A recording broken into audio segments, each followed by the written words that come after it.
ऊंटारी बातां आकाशवाणी उदयपुर, बीकानेर, बांसवाड़ा, सूरतगढ़, डूंगरपुर और माउंट आबू से प्रत्येक माह के दूसरे चौथे शुक्रवार को शाम 5:30 से 6 बजे तक आप सुनेंगे ऊँटों पर विशेषज्ञों की राय और जानकारी। ऊंटारी बातां के इस भाग के प्रायोजक हैं राष्ट्रीय उष्ट अनुसंधान केंद्र बीकानेर। ऊंटारी बाता कार्यक्रम सुनने वाला ने मारा मोखला मोखला राम राम राम राम सा रामी राम।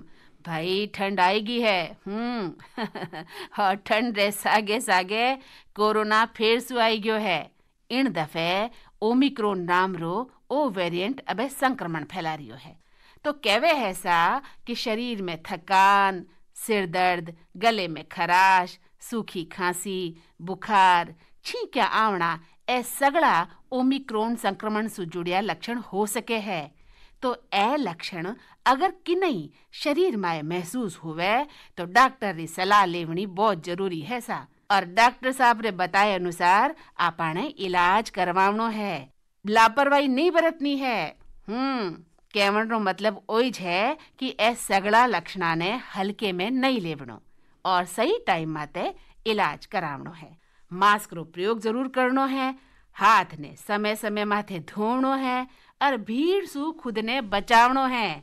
और हाँ, एक बात और भाई, वैक्सीनेशन करवावनो बहुत जरूरी है, यानी कि वैक्सीन दी दोनों डोज आपने समय पर लगा लेवनी है। तो यही मोटी मोटी पण बहुत ही महत्वपूर्ण बात। हाँ, तो अबे देखो स्टूडियो में पधार गया है सा डॉक्टर वेद प्रकाश, वरिष्ठ वैज्ञानिक, राष्ट्रीय उष्ट अनुसंधान केंद्र बीकानेर। तो डॉक्टर साहब आपका घणे मानसु स्वागत है। राम राम डॉक्टर साहब, राम राम। राम राम। और मैं भी जैसा आपने कहा, मैं भी पशुपालक भाइयों को सलाह देता हूं कि वो कोरोना से बचाव के लिए उचित उपाय करें। हाँ। जैसे टीका, मास्क है, और साथ में हमारे संस्थान से और जो भी पशु विज्ञान से संबंधित संस्थान है वहाँ से पशुपालन इस कोरोना के समय कैसे करें, इसके लिए भी संबंधित एडवाइजरी जारी हो रही है। तो आप उस एडवाइजरी को भी फॉलो करें और उसके अनुसार से अपने पशुओं का भी प्रबंधन करें। वाह डॉक्टर साहब, बहुत ही जरूरी जानकारी आप दे दी है कार्यक्रम के शुरुआत में ही कि कोरोना को ध्यान रखना है और जो बहन भाई है बाने भी आपरे शरीर को ख्याल रखना है। तो आज रो विषय बहुत महत्वपूर्ण है डॉक्टर साहब कि शुष्क क्षेत्र में ऊंट दूध व्यवसाय। तो डॉक्टर साहब सबू पहला मैं जानना चाहूँ कि कहीं ऊंट एक दुधारू पशु है, और अगर आप कहो कि है तो एक बात आप भी बताओ कि इनसु व्यवसाय संभव है कि को नहीं। देखिए, दूध को आज तक तो दुधारू पशु के रूप में नहीं पाला गया है। हाँ। लेकिन धीरे धीरे इसकी उपयोगिता अन्य कृषि कार्यों में कमती जा रही है और इसके कारण इसकी मांग भी दिनों दिन गिरते जा रही है। हाँ, ऐसे में हमने जो सबसे इसका अच्छा विकल्प जो पाया है वो है कि इसका दूध। तो और हमने इसके पशुओं की दूध की उत्पादन क्षमता को अभी आकलन किया है और देखा है कि इसमें औसतन 4 से 5 किलोग्राम प्रतिदिन दूध देने की क्षमता है। अच्छा। तो आप आराम से इसको कह सकते हैं कि एक दुधारू पशु है। और अगर इसकी जो दूध उत्पादन क्षमता को हमारी देसी गाय की नस्लों के साथ तुलना करें तो आप पाएंगे कि उससे तो इसकी दूध उत्पादन क्षमता ज़्यादा ही है। साथ में भी ये लंबे समय तक दूध दे सकती है और ये कम लागत, जो चारा की जो ज़रूरत होती है वो अन्य पशुओं से कम होती है, तो कम लागत में ज़्यादा समय तक और अच्छी मात्रा में दूध देती है। तो दुधारू पशु तो है ऊंट और इसको हम दुधारू पशु के रूप में पाल सकते हैं। और अगर हम जो विशेषताएं बता रहे हैं कि अगर कम लागत से ये उतनी दूध पैदा करती है तो इससे व्यवसाय करना भी संभव है। आपने कहने मतलब वही है कि एक दुधारू पशु है और कम लागत में ज्यादा से ज्यादा व्यवसाय दे सके है ऊष्ट दूध और ऊंट भी। एकदम सही कहा आपने। तो डॉक्टर साहब, ऊंट आपने रेगिस्तान रो जहाज है और आपा गाँव रो और भैंसिया रो दूध व्यवसाय तो करा हाँ। तो ऊंट रे दूध रो अगर व्यवसाय करनो चावा हाँ तो कहीं के बातों रो ध्यान रखनो है और कहीं वो लाभकारी हो सके है। देखिए, जरूर लाभकारी होगा। और जो हम ऐसे आजकल तो गाय भैंस का ही दूध व्यवसाय चलता है, लेकिन ये एक बहुत ही अच्छा और लाभकारी विकल्प है। और ये क्यों है मैं बताना चाहूँगा। हाँ डॉक्टर क्योंकि जो ऊँट का दूध होता है इसमें बहुत सारे औषधीय गुण होते हैं। क्योंकि ये ऊँट का दूध जो है इसकी विशिष्ट प्रकृति होती है, क्योंकि ये रेगिस्तान के औषधीय गुण वाले पेड़ पौधों को खाते हैं और जिसके कारण इसमें बहुत सारे औषधीय गुण आते हैं। साथ में इसके दूध में जो है वसा, प्रोटीन, कुल ठोस की मात्रा कम होती है, नमक ज़्यादा होता है। जो प्रोटेक्टिव प्रोटीन होते हैं जो हमारे शरीर को प्रतिरोधी क्षमता देते हैं उसकी भी मात्रा इसमें ज़्यादा होती है। और मैं पशुपालक भाइयों को बताना चाहूँगा कि गुजरात और राजस्थान के कुछ भागों में ऊँट दूध का व्यवसायीकरण हो भी रहा है और यहाँ जो है अच्छे कम्पिटिटिव कीमत पर जो है ना दूध को लोग बेच रहे हैं। और इसके अलावा जो अभी हमने अनुसंधान किए हैं, बहुत सारे अनुसंधान हुए हैं, उससे ये भी पता चला है कि ऊँट के दूध को टाइप 1 डायबिटीज जो बोलते हैं, मधुमेह की बीमारी, उसमें काफ़ी कारगर पाया गया है। साथ में कुछ ऐसे जो होते हैं लोग होते हैं जिनको कि गोवंश के दूध से एलर्जी होती है, तो उसको भी ये दूध दे सकते हैं। साथ में इसमें कोलेस्ट्रॉल को कम करने की भी क्षमता देखी गई है। तो आज लोग बहुत ही हेल्थ कॉन्शियस हो रहे हैं, स्वास्थ्य के प्रति जो है जागरूक हो रहे हैं, तो उस हिसाब से भी ये दूध अच्छा है। साथ में हमने ये भी पाया है कि कठिन वातावरण में ऊँट अन्य दुधारू प्रजातियों से ज़्यादा दूध उत्पन्न कर सकता है और रेगिस्तान के वातावरण में अन्य पशुओं की तुलना में अधिक और लंबे समय तक दूध उत्पादन करने की क्षमता है, जबकि इसकी चारे की ज़रूरत सामान्य होती है। साथ में इसके दूध से कई उत्पाद भी आसानी से बनाए जा सकते हैं और इसका जो फर्मेंटेड जिसको किण्वित दूध बोलते हैं और ताज़ा दूध होते हैं, इसके बहुत सारे स्वास्थ्य संबंधी लाभ जैसे डायबिटीज़ का बताया था। और आप देखें कि व्यवसाय कैसा बन सकता है, तो भारत में लगभग 7 करोड़ डायबिटीज़ के रोगी हैं, उसमें से 10% जो रोगी हैं टाइप 1 डायबिटीज़ के हैं। तो आप देखिए टोटल 70 लाख लोग हो गए और अगर 70 लाख लोग को आधा लीटर दूध अगर हम अवेलेबल रोज कराते हैं तो हमारी ज़रूरत कितनी है? 35 लाख लीटर रोज की ज़रूरत है। तो आप इसमें व्यवसाय की तो पूरी संभावना है। वाह डॉक्टर साहब, बहुत ही महत्वपूर्ण जानकारी आप दीनी के ऊँट रो कई महत्व है और ऊँट रो दूध कितो लाभकारी है। तो डॉक्टर साहब आप बतायो कि गुजरात और राजस्थान में तो व्यवसाय शुरू हो भी गयो है और औषधीय गुणा से भरपूर है ऊँटारो दूध। अब दुग्ध व्यवसाय आपा लोगों ने शुरू करनो है, तो ऊँटारी किन किन नस्लारो ध्यान रखनो है डॉक्टर साहब, और किसी नस्ल सबू चोखी हुए है? देखिए भारत में कुल 9 जो है पंजीकृत जिसको रजिस्टर्ड नस्ल कहते हैं 9 है। उसमें जो हमारे संस्थान में भी 4 नस्ल है। तो इसमें हमने पाया है कि जो कच्छी नस्ल है, जो गुजरात की नस्ल है, गुजरात में पाई जाती है, ये नस्ल दूध उत्पादन में सबसे अच्छी है। अच्छा। इसके अलावा जो उदयपुर और पाली के साइड में जो पाई जाती है दूसरी नस्ल है मेवाड़ी। मेवाड़ी नस्ल की भी दूध उत्पादन क्षमता अच्छी है। और बाकी जो नस्लें हैं जैसे बीकानेरी नस्ल है, जैसलमेरी नस्ल है, तो इन नस्लों में भी कुछ पशु काफ़ी अच्छे दूध उत्पादन क्षमता वाले हैं। तो हमें लेकिन क्या है कि इन नस्लों में दूध उत्पादन के लिए कोई चयन की प्रक्रिया नहीं अपनाई गई है। लेकिन अगर हम उन अच्छे नस्ल वाले अच्छे उत्पादन क्षमता वाले पशुओं को बीकानेरी और जैसलमेरी नस्ल में भी चुने तो उसमें भी हम अच्छे दूध देने वाले पशु चुन लेंगे और उसको अगर हम आगे बढ़ाएं तो इसकी भी उत्पादन क्षमता बढ़ सकती है। तो अगर पशुपालक चाहते हैं, अगर उनके पास बीकानेरी नस्ल है तो उसमें भी जो है आप व्यवसाय कर सकते हैं, उसको ही पाल सकते हैं। लेकिन अगर आप नया व्यवसाय करना चाहते हैं और आपको अगर नस्ल चुनना है तो कच्छी नस्ल के ऊपर आप जाइए। और राजस्थान और जो गुजरात का वातावरण लगभग एक जैसा है, तो आप इसको आसानी से राजस्थान में भी पाल सकते हैं।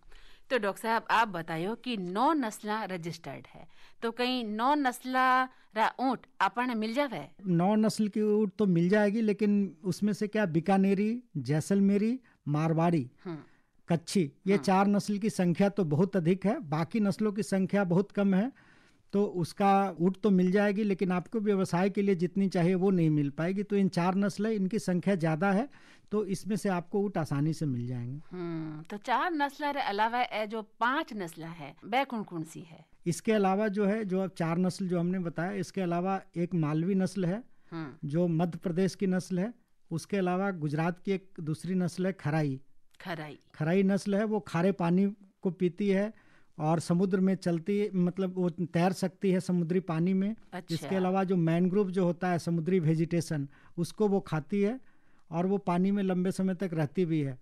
इसके अलावा जो नस्ल है जालौरी नस्ल है, मेवाती नस्ल है, तो ये नस्ल है, इसके जो है टोटल 9 नस्ल को बनाते हैं। तो डॉक्टर साहब आपने ध्यान रखना है कि कच्छी नस्ल रा ऊँट मिले तो सबू बेहतर बात है। फिर मेवाड़ी नस्ल हो गया और बीकानेरी नस्ल भी आपा ले सका। हाँ, एकदम ले सकते हैं। वाह डॉक्टर साहब, तो अब व्यवसाय तो शुरू कर लियो डॉक्टर साहब, हैं व्यवसाय तो आपा शुरू कर लियो, पण दूध उत्पादन अब ज्यादा से ज्यादा आपने करनो है, तो नर ऊँट रो चुनाव आपा की कर रहा। देखिए, जो इसमें जो पहले जो है, क्योंकि इसका ऊँटों का उपयोग खेती में होता था, तो नस्ल का जो चुनाव होता था वो शारीरिक मापदंड के आधार पर होता था। वो कैसा दिखने में है, कितनी शरीर की लंबाई है, कितनी ऊंचाई है, इसके आधार पर होता था। और उसके अलावा जो है माँ का दूध तो देखते थे, लेकिन ये जो शारीरिक जो विशेषताएं हैं वही मुख्य थी। लेकिन क्योंकि अब हम उसको दुधारू पशु के रूप में चयन करना है, तो जो इन चीज़ों के साथ साथ इसके जो भी नर पशु को हमको चुनना है, उसके माँ का दूध उत्पादन क्षमता कैसी है माँ की, और अगर उस नर ने अगर उसने बच्चा दिया है तो उनके बच्चों की जो उनकी बेटियां हैं उनका दूध उत्पादन क्षमता कैसा है, इसके आधार पर जो है हम इसको चयन करना चाहिए। अच्छा, इन बातों रो आपने ध्यान रखना है। तो डॉक्टर साहब आपा व्यवसाय तो अबे शुरू कर लियो, और यहाँ तो आपा देखा कि गाय रे दूध री डेयरी तो जगह जगह आपने दिख जावे है। तो ऊँट व्यवसायी ऊष्ट डेयरी अगर खोलना चाहे है नी, तो ऊष्ट डेयरी रो मैनेजमेंट वे की करे। देखिए, उस्ट डेयरी अभी तो बहुत ज़्यादा नहीं है, लेकिन कुछ डेयरियां तो खुल गई है। अच्छा। तो आप एक डेयरी के मैनेजमेंट में बहुत सारी चीज़ें होती है। जैसे एक तो है कि आप कौन सा पशु रखते हैं, तो पशु का प्रबंधन उसमें एक पहली चीज़ है। पशु के प्रबंधन में आपका प्रजनन का प्रबंधन होना चाहिए, क्योंकि आपको पीढ़ी दर पीढ़ी जानवर चाहिए। तो आपको क्या है, प्रजनन का प्रबंधन जो सही समय, क्योंकि ऊँट जो है वो एक सीजनल ब्रीडर, एक खास समय में ही जो है खास ऋतु में ही प्रजनन करते हैं। तो आपको उस प्रजनन का समय जब आए तो आपको उसमें प्रजनन कराना चाहिए। अगर आप उसको मिस कर जाएंगे तो आप साल भर आपका पशु फिर जो है बच्चा नहीं पैदा कर सकता है। दूसरा है आपको नस्ल का चुनाव, तो एकदम जो है अगर आपका जो डेयरी है, जो डेयरी के लिए सर्वश्रेष्ठ नस्ल है उसको चुननी चाहिए। जैसे हमने बताया था, कच्छी नस्ल अच्छी है। और तीसरा है खान पान का प्रबंधन, क्योंकि दुग्ध उत्पादन क्षमता के लिए आपको सिर्फ चारे के अलावा आपको दाने का भी प्रबंधन, दाना भी देना चाहिए ताकि दुग्ध उत्पादन ज़्यादा हो। दूसरा चीज़ है डेयरी के लिए कि दुग्ध दोहन, आप दूध निकालते हैं तो दूध निकालने के लिए आपको क्या क्या ध्यान देने की ज़रूरत है। तो दूध निकालने का टाइम, सुबह शाम का जो समय है वो सही समय पर दूध को निकालना है। आपको बाड़े की सफाई पर पूरे ध्यान देनी है। साथ में दूध एकदम स्वच्छ दूध निकालना है ताकि वो खराब जल्दी नहीं हो। इसके अलावा जो डेयरी के जो पशु हैं उसके रोग का प्रबंधन, तो ऊँटों में ज़्यादा बीमारियां तो नहीं होती है, लेकिन जो मुख्य बीमारी है जैसे खुजली की बीमारी, तो खुजली जो होती है जिसको हम मेंज बोलते हैं, तो खुजली का प्रबंधन आपको करना चाहिए। इसमें टीका जो है आप डॉक्टर की सलाह से लगाइए। और अगर साथ में जो है हम लोग ने देखा है कि सरसों का तेल, गंधक और BHC पाउडर जो होती है, इनका एक लेप लगाने से ये बीमारी जल्दी ख़त्म हो जाती है। इसके अलावा जो है ट्रिपेनिजोमिसिस जो सर्रा की बीमारी है, तो इसके लिए जो है आप बरसात से पहले जो प्रोफाइलेक्टिक टीके आते हैं वो लगवा लीजिए। इसके अलावा तो बाकी जो रोग हैं वो ज़्यादा इसमें होते नहीं हैं। इसके अलावा डिवार्मिंग आपको करते चाहिए, कीड़े की दवा है वो समय समय पर देते रहिए। जब आप जानवर ठीक हो गया, आपका दुग्ध दोहन का प्रबंधन हो गया, तो एक जो चीज़ होती है कि आपने डेयरी में दूध तो निकाल लिया, तो इसका प्रबंधन कैसे करें, तो आपको मार्केटिंग को भी देखना है। तो इसके लिए क्या है कि आपको दूध को ग्राहक तक पहुंचाना है। इसमें जो सबसे बड़ी चुनौती यही है कि दूध तो राजस्थान में पैदा हो रहा है, आपको भेजना है इसको मुंबई, तो आप कैसे करेंगे। तो इसलिए दूध साफ सुथरा निकालना है। साथ में कोल्ड चेन, उससे संबंधित जितनी भी ज़रूरत है उसको आपको मैनेज करना है, ताकि जो आप जल्दी से जल्दी उसको गंतव्य स्थान पर जहाँ डिमांड है वहाँ तक पहुँचाएं। क्योंकि अगर आप इस पर ध्यान नहीं देंगे, आपने दूध मुंबई भेज दिया और वहाँ दूध ग्राहक को खराब मिला, वो दूध आपका रिजेक्ट कर देगा, तो आपकी तो सारी मेहनत चली जाएगी और लाभ भी नहीं होगा। तो इस बात को भी ध्यान देने की जरूरत है। भाई बहुत जरूरी बात बताई डॉक्टर साहब कि प्रबंधन करना बहुत जरूरी है कि व्यवसाय रो प्रबंधन आपा किया कर सका। हाँ, इमें आपने ध्यान रखना है समय रो प्रबंधन, आपने खान पान रो प्रबंधन करना है, रोगा सु निजात दिलावनी बहुत जरूरी है, रोगा सु प्रबंधन करना है, और सबू बड़ी बात कि ज्यादा से ज्यादा दूध रो प्रबंधन आपने करना है। तो आपा ई डेयरी व्यवसाय ने शुरू कर सका। हाँ, क्यों डॉक्टर साहब? एकदम सही। तो अब एक गीतड़ो सुनला आपा, सुनिए।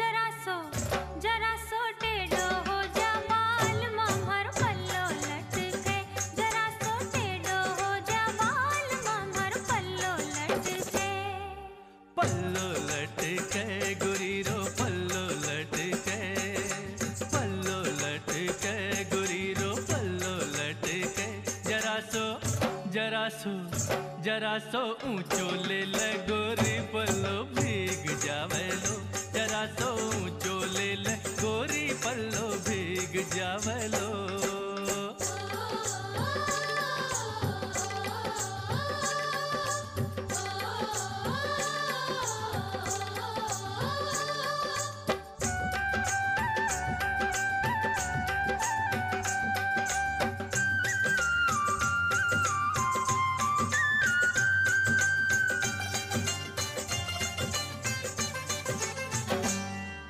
लाल मंगायो पोम चोजी हरी लगाई को, लाल मंगायो पोम चोजी हरी लगाई को, अंगियारे संपाट की दीजी पर दादर मोर, जरा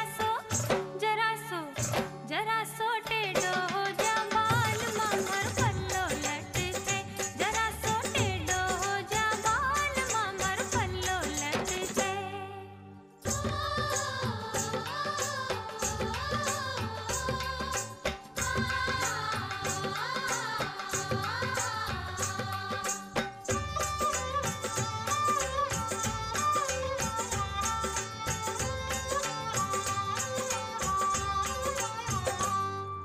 घूंघट में बिजड़ा चमकावे गोरी थारी आँख, घूंघट में बिजड़ा चमकावे गोरी थारी आँख, मत जो बन में आंधी हो रही नीचा न तो झांक, जरा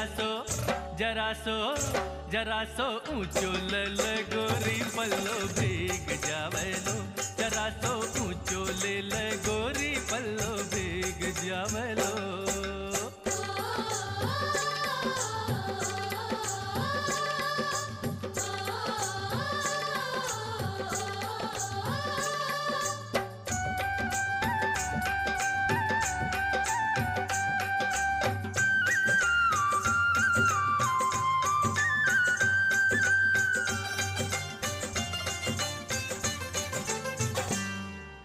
तो डॉक्टर साहब ई गीतड़ ले रे बाद मैं आपसे जानना चाहूँ कि आपा बात करी ही कि प्रबंधन कितो जरूरी है, व्यवसाय रो प्रबंधन आपा किया कर सका। हाँ, ओस्ट्र डेयरी रो प्रबंधन आपा किया कर सका। हाँ, तो एक बात मैं जाननी चाहूँ डॉक्टर साहब कि इन व्यवसाय ने आपा शुरू तो कर लियो, तो लाभ कितो कमायो जा सके? ऊँट के साथ एक जो सबसे अच्छी बात है कि इसको टोले में रखा जाता है, तो जो भी पशुपालक इसको रख रहे हैं तो उनके पास 30-40 जो है ऊँटनियाँ होती है। अच्छा। तो आप अगर उसको देखें, मैं एक 40 जो वयस्क ऊँट है उसको पालने का हम एक मासिक खर्च का ब्यौरा आपको देते हैं, ताकि पशुपालक भाई जो है समझ जाएं कि आप क्या जो है अगर इतने ऊँट को पालते हैं तो क्या खर्च आपको आएगी और क्या आमदनी होगी। तो अगर 40 से पशु है तो उसमें से लगभग आधी ऊँटनियाँ जो होती है दूध में होती है। तो दूध में जो उटनियाँ होती है उसको हम अतिरिक्त दाना खिलाते हैं। अगर हम प्रतिदिन 2.5 किलोग्राम दाना खिलाते हैं तो महीने का हमारा, अगर वो 15 रुपये किलो के रेट से मानते हैं, यही रेट मार्केट में भी है, तो आप लगभग 22,500 रुपये का उसको दाना खिला देंगे। इसके अलावा प्रति पशु जो 40 पशु हैं तो 50 रुपये पशु के हिसाब से महीने का 2,000 रुपये का हमारा दवा का खर्चा आता है। इसके अलावा हम लोग 10 किलोग्राम उसको चारा उसको देते हैं। अगर 6 रुपये प्रति के हिसाब से देखें तो 30 दिन में हमारा लगभग 72,000 रुपये का चारे का खर्च आता है। और एक इसको देखभाल करने के लिए चारवाहे को रखते हैं तो 10,000 रुपया चारवाहे का खर्च है।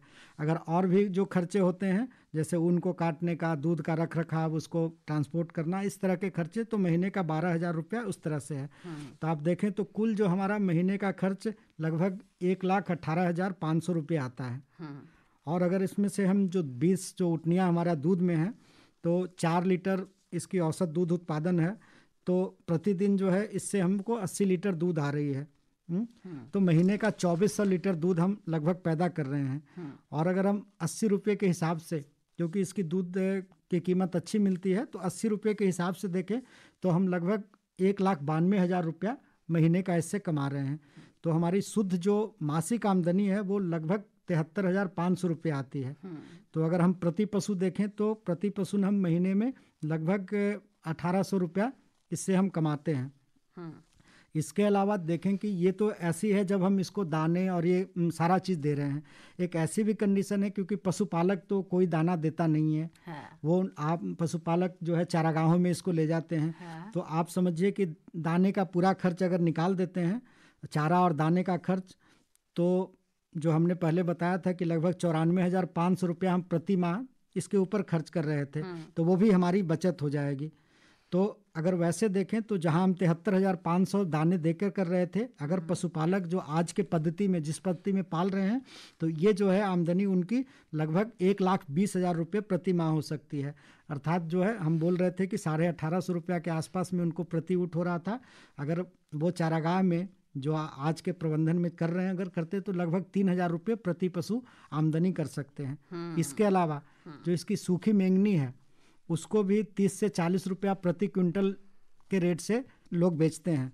तो आप देखिए 1 से 2 किलो जो है इसका प्रतिदिन का जो है मतलब मेंगनी निकलती है, तो आप 5-6 हज़ार रुपया जो है आप इसको भी जो है अगर बेच के भी आप कमा सकते हैं।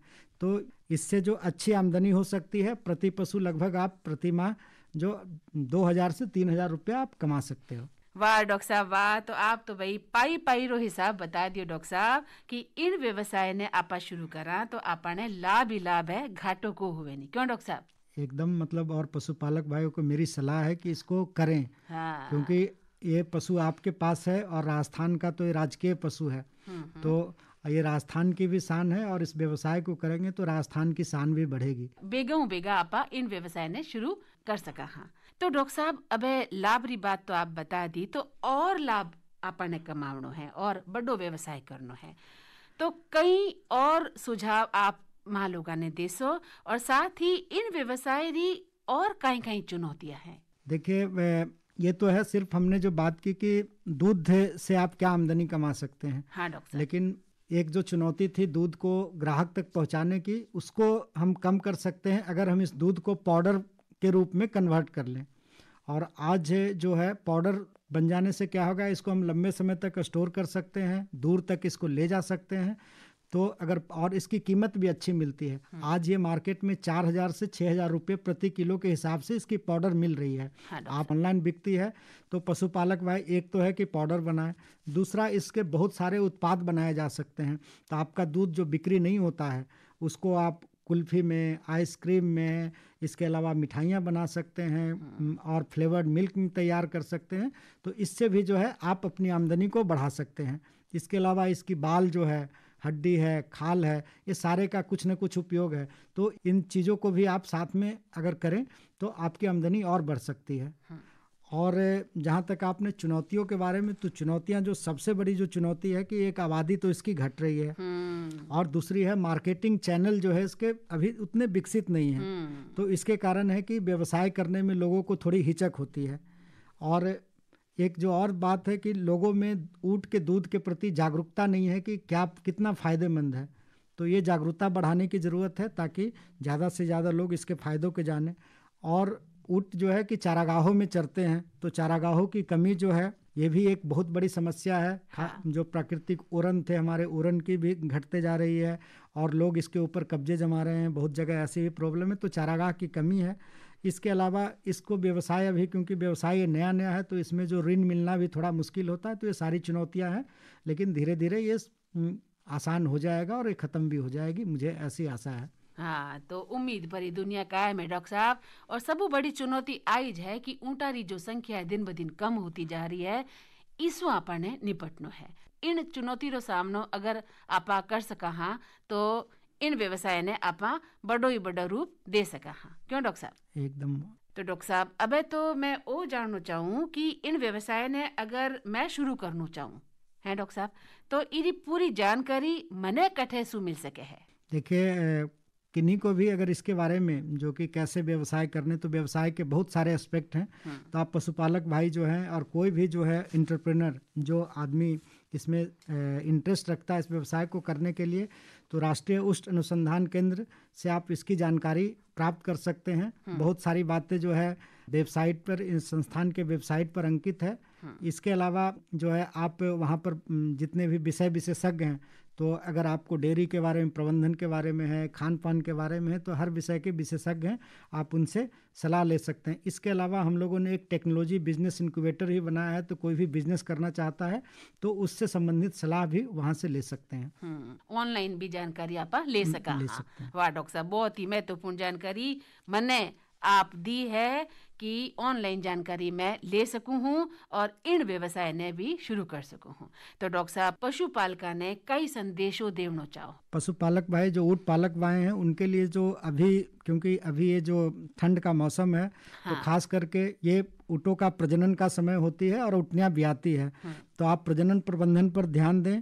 आप देखें कि कौन सा जो ऊँट जो है, मतलब आपका जो प्रजनन करने वाला ऊँट है वो रट में है, और उसको उपयोग करें और ज़्यादा से ज़्यादा ऊँटनियों को गाभिन करने की कोशिश करें। साथ में जो ऊँटनियाँ ब्याह रही है तो उनका भी रख रखाव का ध्यान दें। खास करके जो नवजात टोरडियाँ होते हैं उनका देखभाल करें। उनको बच्चा जैसे ही टोरडी होते हैं, ब्याहती है ऊँटनी, तो बच्चे को खीस पिलाएं ताकि उसमें रोग प्रतिरोधक क्षमता पैदा हो और कोई बीमारी से बचाव हो। तो ऊँटारी बाता में आज रो विषय हो शुष्क क्षेत्र में ऊँट दूध व्यवसाय। डॉक्टर वेद प्रकाश वरिष्ठ वैज्ञानिक ने देवा घने मानसु धन्यवाद। डॉक्टर साहब, बहुत बहुत धन्यवाद। आपको भी बहुत बहुत धन्यवाद मैडम, और पशुपालक भाइयों को भी धन्यवाद, और आशा करता हूं कि वो कुछ इस व्यवसाय को अपनाएंगे और उचित लाभ कमाएंगे। जरूर अपनासी और उचित लाभ भी कमासी डॉक्टर साहब। और अब कार्यक्रम रोटेम पूरो हो रियो है, पण एक बात कहनी चाहूँ कि मड़ मास चाल रियो है सा, और इन मास में लोग खूब दाल रा पकौड़ा खावे है, घेवर खावे है। भाई सर्दी रे मौसम में अच्छो खान पान बहुत जरूरी है, पर इन बात रो ध्यान रखनो है कि अति हर चीज री बुरी होवे है। कहवे भी है नी कि अति सर्वत्र वर्जित। तो इन बाबत सोच समझने खावनो है और स्वास्थ्य रो पूरो ध्यान रखनो है। तो चालता चालता मैं बता दूं कि इन कार्यक्रम रा संयोजक है जेपी मीणा, प्रस्तुतकर्ता मीनाक्षी मलिक, तकनीकी सहयोगी सुनील मित्तल, तकनीकी प्रमुख नरेश प्रभाकर और मैं ही मंदाकिनी जोशी। अब आज्ञा दिलाओ। घना घना राम राम। राम राम सा। राम राम। थार तिरे तिरको उठाजी गुड़कारी गुड़ारी खान उठाजी ए हो दोरारी शान कराला आज मैं थारो बखान। ऊँटारी बातां आकाशवाणी उदयपुर, बीकानेर, बांसवाड़ा, सूरतगढ़, डूंगरपुर और माउंट आबू से प्रत्येक माह के दूसरे चौथे शुक्रवार को शाम 5:30 से 6 बजे तक आप सुनेंगे ऊँटों पर विशेषज्ञों की राय और जानकारी। ऊँटारी बातां के इस भाग के प्रायोजक राष्ट्रीय उष्ट अनुसंधान केंद्र बीकानेर।